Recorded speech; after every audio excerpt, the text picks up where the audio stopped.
Et bonjour tout le monde, amis rédacteurs et sympathisants des contenus marketing.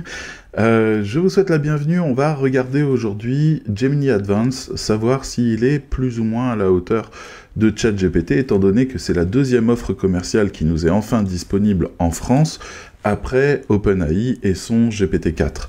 Je le découvre avec vous, je l'ai depuis 2 jours et je l'ai utilisé que pour une seule fonction, il a su la faire, c'était bien, mais c'était pas de la rédaction web. Donc on va regarder un petit peu ce qu'il a dans le ventre. Ce que je vous propose, dans un premier temps, c'est de regarder ce qu'est la proposition de Gemini Advanced, pourquoi est-ce qu'elle est intéressante et qu'est-ce qu'elle offre, et on va regarder un peu la différence avec ChatGPT, puis après on va le challenger en utilisant le MOOC du Cercle des rédacteurs qui s'appelle Rédacteur Hybride et qui est le cours gratuit qu'on donne à toute personne qui veut travailler dans la production de contenu marketing pour prendre en main de manière professionnelle ChatGPT et lui faire cracher ses meilleurs poèmes. Donc, regardons un instant ce qu'est Gemini Advanced.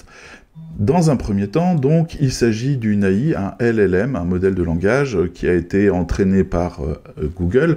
Donc, on a les deux offres qui sont ici. La première, c'est Gemini, qui coûte rien du tout, que vous pouvez utiliser autant que vous voulez, qui est très bien, notamment pour ce qui est de la planification, de la documentation, et notamment, moi, je l'utilise pour la description de marque, quand je dois travailler, quand je devais travailler avec ChatGPT, et que j'avais besoin de déterminer qui parle, et donc quelles sont les valeurs, quel est le positionnement, etc. Je demandais à Gemini de me faire une étude du site web et de me produire un résumé de marque qui fonctionnait plutôt bien. Voilà, donc c'était mon usage jusque-là, mais voilà que Gemini Advanced arrive, et on va regarder en détail un petit peu tout ce qu'il sait faire. Alors, donc un petit mot déjà dans un premier temps sur l'offre commerciale.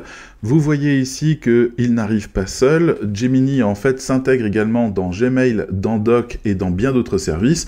Et Google vous offre aussi 2 Tera d'espace de stockage et d'autres avantages Google One parce que c'est un forfait Google One AI qui apparaît et qui vaut 21,99 €. Voilà, et qui va vous proposer l'accès. Alors on le voit ici, il y a une multitude de fonctions qui se rajoutent à ça, et il y a surtout un petit détail que je réserve pour la fin, c'est la fenêtre contextuelle. Alors il y a une différence entre l'espace dans lequel on va pouvoir écrire des prompts, qui est limité globalement à 4500 mots, et les pièces jointes qu'on peut joindre, et dans lesquelles en fait Gemini va puiser toutes les informations, qui, elle, a une limite encore jamais vue. Là, je ne sais pas sur OpenAI combien ça fait, mais on peut mettre l'équivalent de quelques pages pour qu'il puisse avoir des références. Là, c'est 1500 pages. 1500 pages. Que Gemini gère extrêmement bien. J'ai fait un essai hier en mettant quasiment toutes les pages commerciales du site web du Cercle des rédacteurs. Je l'ai lancé, et il m'a produit des résumés extrêmement précis et très bien documentés en quelques secondes, basés sur ce document qui faisait déjà 25 000 mots. Et on était vraiment, enfin je suis très light par rapport à ça, j'ai l'intention d'aller beaucoup plus loin avec les documents de référence que je lui donne, qui sont donc ce qu'on appelle les éléments de contexte. Les fenêtres de contexte, pardon, pour être précis. 1 million de jetons au total, et ce qui en fait une machine d'analyse absolument phénoménale. Je passe sur le fait qu'il sait parfaitement coder, ou qu'il est capable de faire du créatif, c'est pas ce qui nous intéresse ici, on va aller jeter un coup d'œil tout de suite. Rendez-vous donc dans Gemini.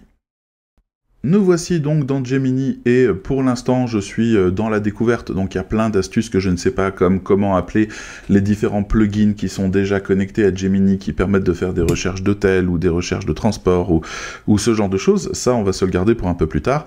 J'observe juste l'interface, et je vous dis que globalement on y retrouve assez facilement ces petits. On a un bouton ici pour lancer des nouvelles discussions, ici c'est les archives des discussions précédentes. Là nous avons un bouton pour ajouter des fichiers, on peut importer une image, on peut importer différents types de documents, et on peut faire un appel directement au document du Drive, parce que Gemini est connecté au Drive, donc on peut faire des recherches directement dedans, et on a un bouton ici pour dicter, et Gemini est bien sûr excellent pour comprendre exactement ce que vous dictez. J'utilise beaucoup, moi, la dictée, parce que ça me permet de dire n'importe quoi dans n'importe quel ordre, et après, lui, il arrive à tout remettre au propre, et pour moi, c'est extrêmement fluide à ce moment-là, quand je veux travailler sur des choses. J'ai vraiment juste, j'allume, je parle, j'envoie, et il répond, et c'est fantastique comme relation. Si jamais vous la testez pas, essayez, ça peut être très chouette. Donc on a une fenêtre de requête tout à fait classique ici. Bon, maintenant il s'agit de voir un petit peu ce qu'il a dans le ventre. Donc pour ça, on va utiliser le MOOC du cercle des rédacteurs, donc rédacteur hybride, la nouvelle génération, qui est notre guide, notre cours qu'on estime être plutôt complet sur tout ce qu'on peut faire avec ChatGPT dans le domaine de la rédaction web pure, donc production de contenu. D'accord, il y a énormément d'autres choses qui peuvent être tout ce qui est analyse de marque, positionnement, stratégie, qu'on ne met pas dedans parce que ça relève plus de cours d'architecte de contenu. Là, on va rester sur le rédacteur web hybride. Donc, on a comment transformer ces titres en titres pertinents, comment améliorer le SEO d'un contenu fraîchement écrit, comment générer du contenu, etc. Notre cours est conçu de manière à ce qu'il y ait les prompts qui soient donnés avec, et c'est ça ce que je vais récupérer. Donc, par exemple, en fait, on va travailler les titres. Premier essai, les titres.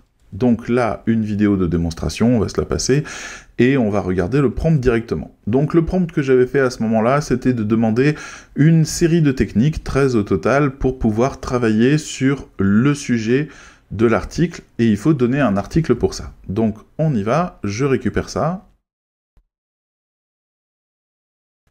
Je choisis pour mon exemple un article qui s'appelle « Reconversion en rédaction web, est-ce un choix rentable ?» Le titre est donc déjà là. On va récupérer le texte pour pouvoir voir tous les titres qu'il peut proposer. Voilà qui est fait, donc pour récapituler, en fait, nous avons le prompt ici, ChatGPT, on va l'appeler Gemini, allez, on va être sympa, aide-moi à trouver un titre engageant et optimisé pour mon article, propose-moi une version parfaite de chacune de ces techniques. Donc là, j'ai numérotation, j'ai ici, qu'est-ce qu'il y a, pardon, négativité, personnalisation, etc., etc. Et voici l'article donc en question, que j'ai copié-collé et qui est donc l'article qui a besoin d'un titre accrocheur. Moi, j'ai un enjeu énorme avec les titres accrocheurs, j'ai vraiment besoin que le titre draine un maximum de monde, donc c'est pour ça que je veux avoir le best du best, et ça prend toujours du temps à trouver. Là, j'ai 13 techniques qui tournent en parallèle, je demande pour la démonstration un seul exemple, mais je pourrais très bien demander 5 exemples par technique, ce qui me permet de m'offrir encore plus de choix. J'ai tout de suite 13 x 5 de réponses disponibles. Donc, lançons ça et regardons ce qu'il raconte. Zoom. Alors, bilan, on va regarder ça. D'abord, première observation, il me donne 3 sujets au lieu d'un, 3 titres au lieu d'un. Dommage, mais c'est pas grave, voyons un petit peu ce qu'il propose. Donc,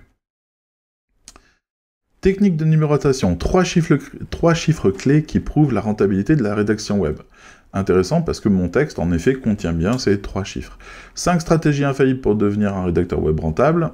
7 compétences essentielles pour réussir en rédaction web.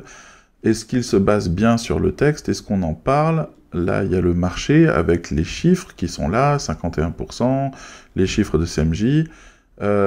Il y a bien les 5 textes. Il est bien basé là-dessus, c'est bon, c'est bien raccord, pas de problème avec ça. Ensuite, la technique des questions, rédaction web, un métier d'avenir ou une illusion. D'accord, ça accroche. Comment transformer votre passion pour l'écriture en carrière rémunératrice. Ça, je me méfie beaucoup de ce vocabulaire très amateur, alors que justement, on attend de nous une référence professionnelle, donc délicat à utiliser. Méfiez-vous du discours amateur et généraliste qu'il peut avoir de temps en temps. Êtes-vous prêt à découvrir le vrai potentiel de rentabilité de la rédaction web? C'est pas hyper accrocheur, mais ça marche. Ne manquez pas le train en marche, devenez rédacteur web rentable en 2024. Ça c'est le côté urgence, moi ça me fait grincer des dents. Les tendances en rédaction web à maîtriser absolument maintenant, là on n'est plus vraiment dans le sujet, rédaction web, saisissez votre chance avant qu'il ne soit trop tard. Ça manque de mots-clés, donc c'est pas hyper précis. Bon, il y a des choses qui sont bien, mais j'aimerais savoir si on peut le pousser un tout petit peu plus loin, donc je vais juste lancer une deuxième requête, on vérifie, d'accord? Repose-toi bien sur les arguments les plus forts de ce texte pour ne surtout pas décevoir le visiteur qui cliquerait sur chacun de tes titres. C'est refait avec un seul et le meilleur titre par technique. C'est important de pouvoir rappeler un peu les principales règles de temps en temps parce que ces outils s'appuient sur des choses qu'ils arrivent à discerner et des fois ils n'ont pas accès à la connaissance réelle qu'on peut leur ajouter en leur expliquant un peu mieux comment ça se passe, un peu comme un stagiaire. Donc on n'est pas obligé non plus de se reposer que sur son expertise et on peut aller chercher la nôtre aussi. Alors, on y va. Donc 3 chiffres clés qui prouvent la rentabilité du rédacteur web, mais en avant des preuves concrètes. Ok. Question, comment transformer votre passion de l'écriture en carrière rémunératrice? S'adresse directement au lecteur et à ses aspirations. Là, je trouve que ça marche pas trop, mais bon, un peu. Ne manquez pas le train en marche, devenir rédacteur web rentable en 2024, créer un sentiment d'opportunité à saisir, ça c'est l'urgence. Comment faire? Comment utiliser l'IA pour booster votre productivité, vos revenus en rédaction web? Offre une solution concrète à un défi actuel. Je me pose la question de savoir s'il s'appuie sur le texte ou pas pour ça. Je lui demande donc des explications. Parce que moi je suis comme ça, hein, j'ai été patron d'agence, je suis bien obligé de rester le même là-dessus. Donc, les 3 chiffres clés s'appuient bien sur les statistiques présentées dans le texte. 51% des entreprises publient quotidiennement, 81% privilégient le format rédactionnel, 42% envisagent d'accroître. Très bien. Comment transformer votre passion? Donc là, ce titre fait écho à l'idée que la rédaction web n'est pas seulement un métier, mais peut être aussi une passion. Il attire les personnes qui aiment écrire. Donc là, en fait, il me le justifie pas. J'insiste. Donc, ça c'est bien. Ensuite, lorsqu'on s'intéresse à la rédaction web, la principale préoccupation est souvent la viabilité financière. La réponse est oui, c'est rentable, mais cela implique de reconnaître et de valoriser votre métier potentiel. Donc comment transformer votre passion pour l'écriture en carrière rémunératrice? Ça justifie pas vraiment. Ne manquez pas le train en marche, devenir rédacteur web. Chaque jour, de nouvelles entités cherchent à établir leur présence en ligne. Un site web sans contenu est quasiment inexistant. Chaque site a besoin, etc. Bon, ok. Nya. Bon, le bilan, vous l'avez, hein, on va passer à l'exercice suivant. Vous avez des titres qui sortent, mais ils sont hyper standards. Il faudra vraiment le challenger et lui taper sur les doigts en lui disant qu'il ne fait pas son travail comme il faut, pour pouvoir avoir des choses qui fonctionnent, parce que là, il n'a aucun problème à me donner des extraits de mon texte en réponse pour justifier des choses, comment réaliser vos rêves. Vous n'êtes pas seulement un producteur de contenu, votre rentabilité dépend de la valeur ajoutée de ce que vous apportez. Ouais, alors découvrez comment réaliser vos rêves, vraiment c'est pas très net. Hein. Bon, c'est pas mal, disons qu'il y a toujours des choses qu'on peut garder là-dedans, mais je sens qu'il a un peu légèrement perdu le contact avec le texte pour faire le sujet. On passe au test suivant. On va tenter le coup de l'amélioration du SEO d'un contenu fraîchement écrit. Alors pour ça, on va reprendre le texte qu'on avait vu juste avant, qui est pas forcément très optimisé SEO, donc on va voir si on peut faire quelque chose. Alors, pour ça, j'ai un prompt qui va se passer en 2 niveaux. Le premier, ça va être une analyse particulière du texte, où il doit produire du raisonnement et me donner des explications, puis après, une application de tout ce qu'il a analysé pour me refaire mon texte de manière plus optimale, et on regarde le résultat. Allez, c'est parti.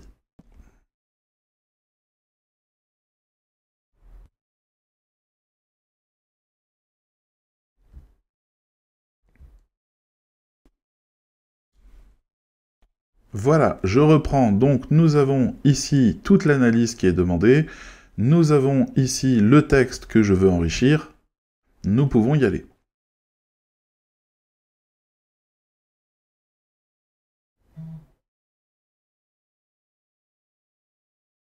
Alors, domaine lexical, rédaction web, rentabilité, freelance, marketing, intelligence artificielle, d'accord, cible en reconversion, professionnel intéressé par la rédaction web, débutant ou en recherche. Donc ça, c'est bon, c'est déjà déterminé. Ensuite, le texte est globalement bien écrit et facile à comprendre. Quelques phrases pourraient être raccourcies pour améliorer la lisibilité sur mobile.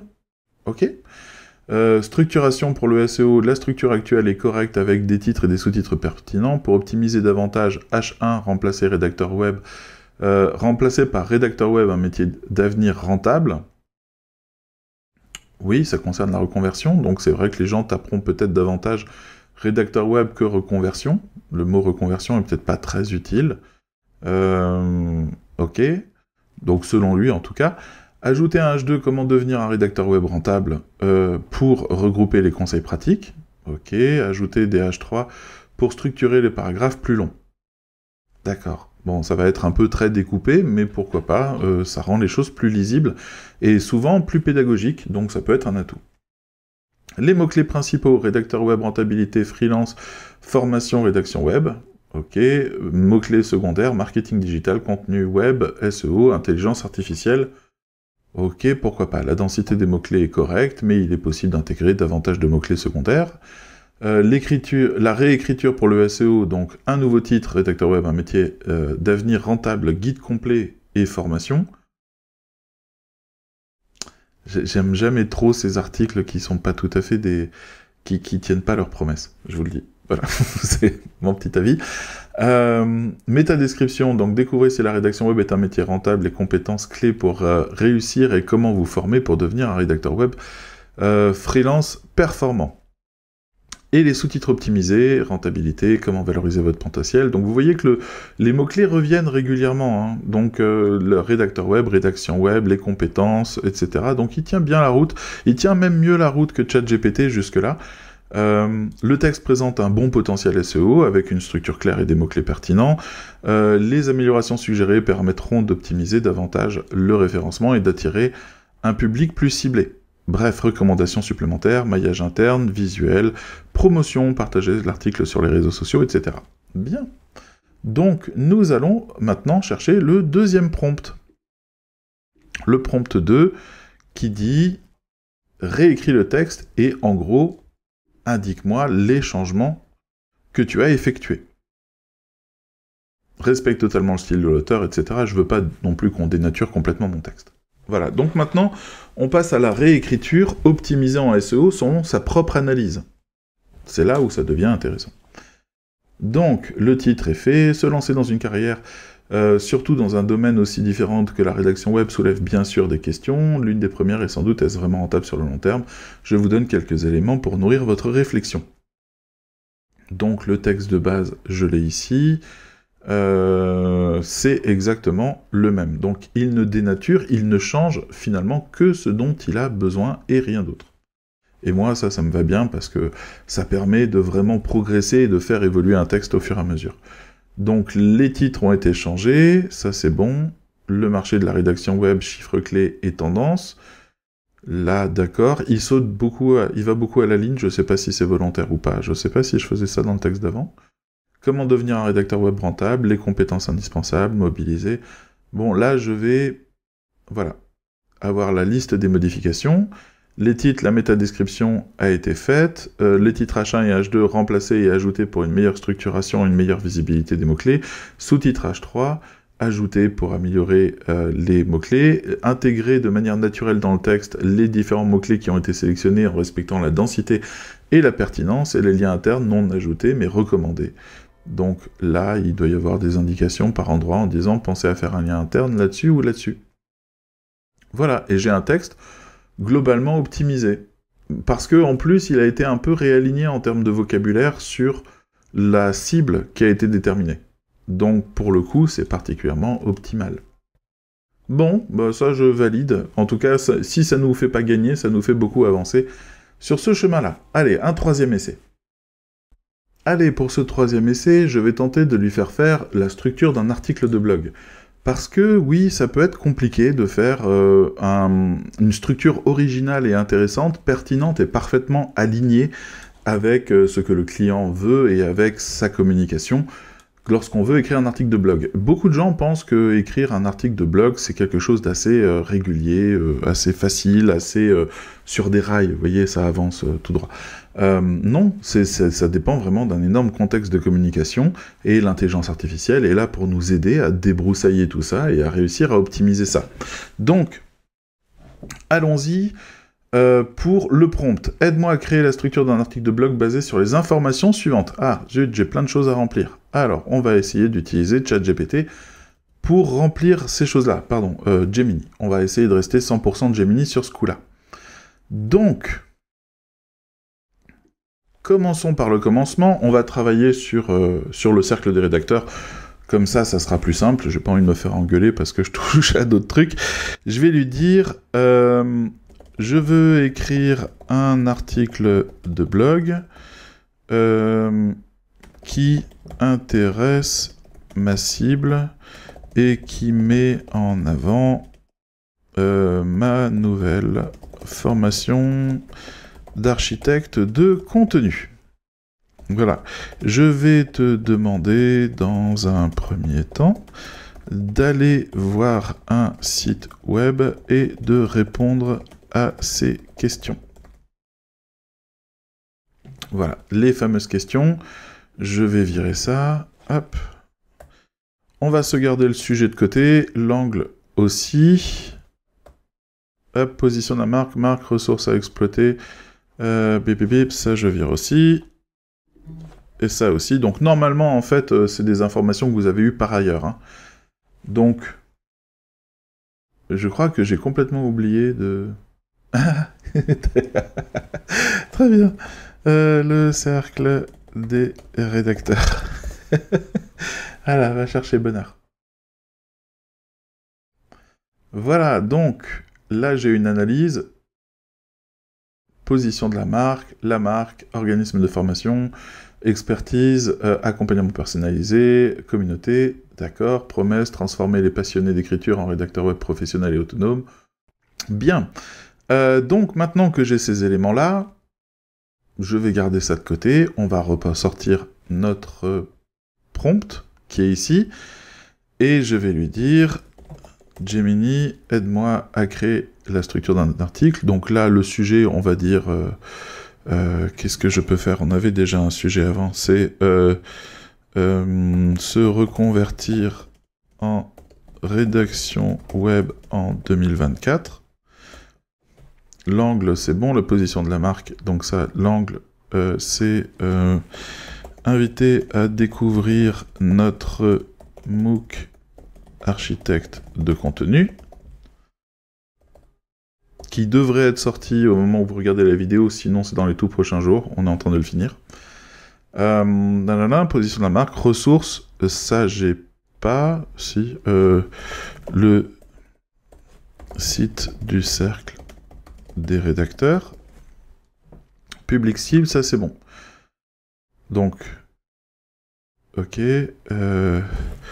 tu l'as défini, on va rajouter ça, comme ça c'est fait, hop, marque, tu l'as défini, position, tu l'as défini. Voilà, là j'ai tout. Donc, qu'est-ce qu'il me propose comme article? Alors, il faut juste que je précise aussi, la taille de l'article doit faire environ 800 mots. Parce que sinon, vous imaginez pas les plans qu'il est capable de me sortir. Allons-y.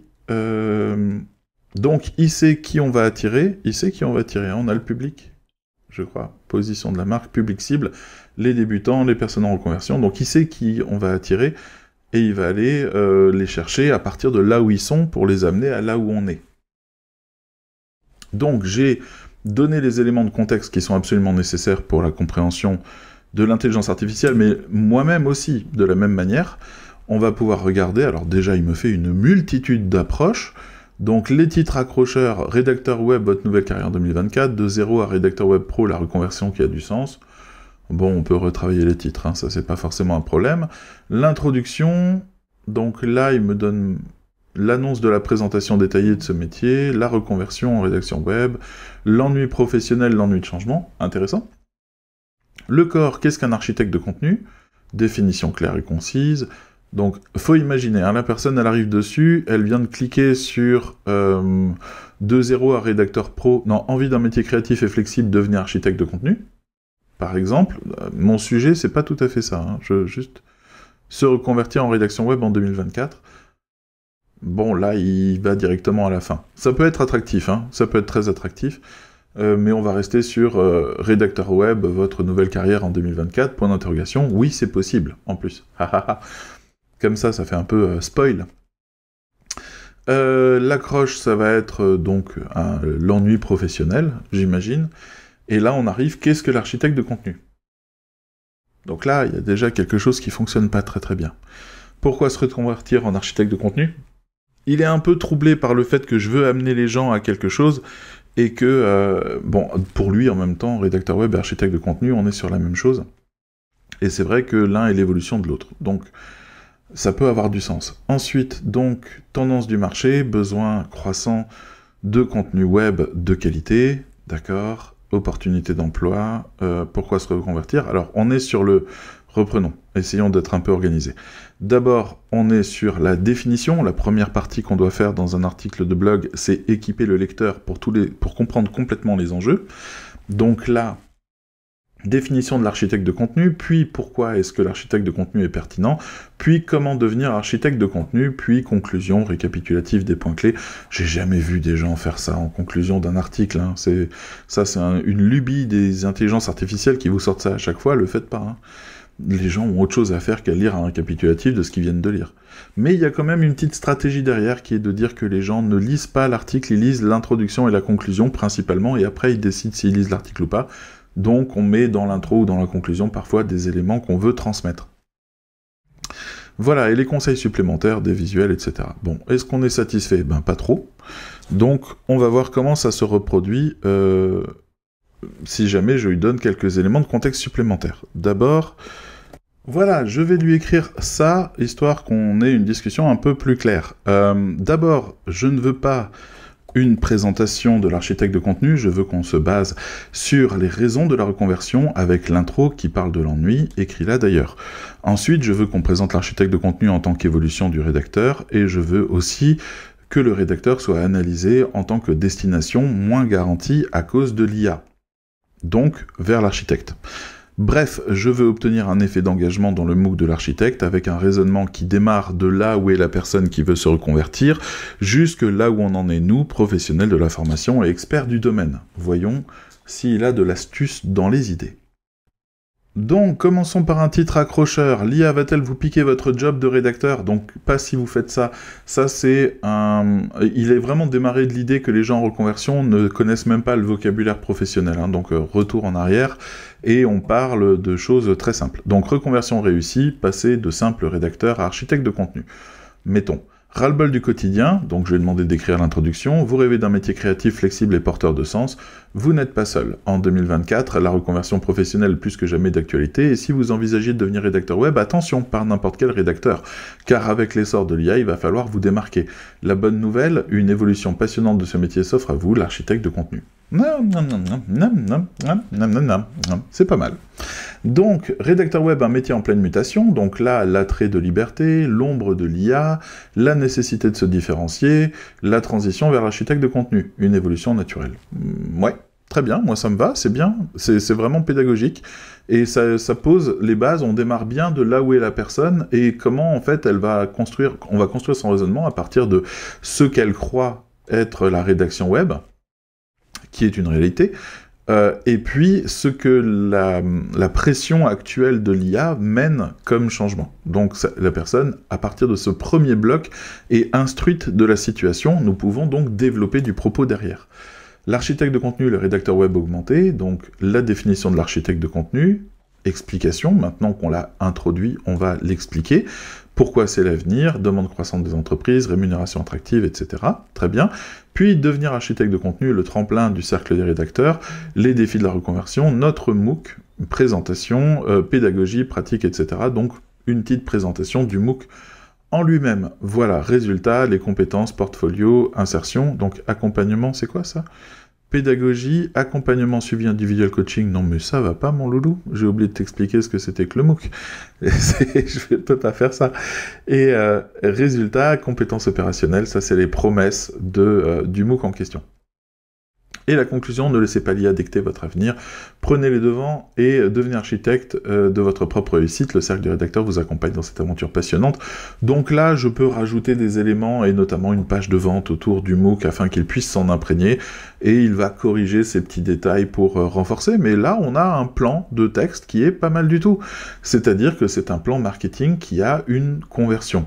Il est informatif, il est pédagogique, la personne trouve vraiment ce qu'elle veut, et en plus il a un call to action, il invite à aller plus loin en s'inscrivant à un MOOC une fois que la démonstration est parfaitement faite.